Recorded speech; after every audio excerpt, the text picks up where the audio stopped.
नमस्कार साथियों, मैं सचिन ढेंगिया आज आपके सामने एक नया विषय लेकर पेश हुआ हूँ जो कि इस प्रकार है। आप सभी लोगों ने काफ़ी बार या काफ़ी टाइम ये सुनने को मिला होगा आपको कि जो ये आरएसएस संगठन है, यह अन्य संगठनों के मुकाबले ज़्यादा लोकतांत्रिक है तथा ज़्यादा राष्ट्रवादी है। लेकिन इसके पीछे का राज अगर आप जानेंगे तो आपको पता चलेगा कि यह बिल्कुल भी लोकतांत्रिक नहीं है और ना ही ये बिल्कुल राष्ट्रवादी संगठन है।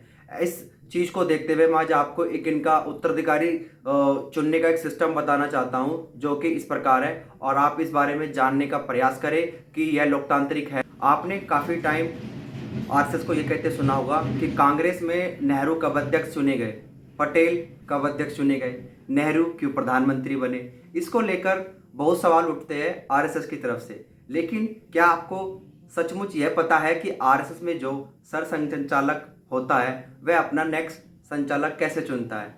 जब उसको लगता है कि मेरी उम्र अब पूरी हो गई है और वह अब कभी भी मर सकता है, तो वह मरने से पहले पर्ची पर अपने उत्तराधिकारी का नाम लिख देता है तथा वह पर्ची उसके मरने के बाद खोली जाती है तथा उस पर्ची पर जिसका नाम लिखा होता है उसको ही उत्तराधिकारी माना जाता है। तथा इसका सबसे बड़ा खेल तब हुआ था जब डॉक्टर हेडगेवार की मौत हुई थी, जब सबने ये मान लिया था कि मुंजे जो सीनियर थे आरएसएस का निर्माण करने में, उनको संचालक बनाया जाएगा। लेकिन पर्ची में नाम था गोलवकर का और उनको हेड बना दिया गया। जिस संगठन को लोकतंत्र का डेमोक्रेसी का डी नहीं पता, वह लोग बाकी लोगों के लोकतंत्र पर सवाल उठाते हैं।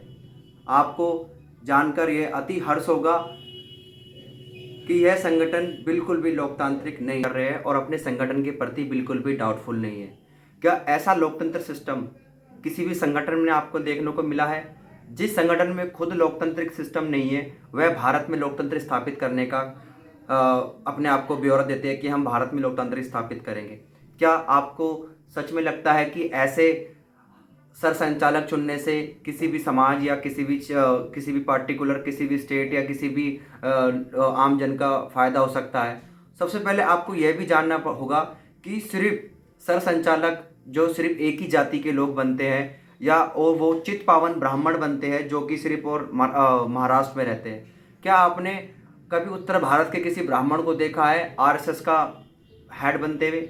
यह सिर्फ और सिर्फ सोचने और समझने का विषय है और आपको मानने का विषय है कि आरएसएस बिल्कुल भी लोकतंत्र और राष्ट्रवादी संगठन नहीं है। ये हमारी भूल है कि हम उसको लोकतंत्र और राष्ट्रवादी संगठन समझ बैठे हैं। यह हमारी भूल है और इसका हम खामियाजा भुगत रहे हैं।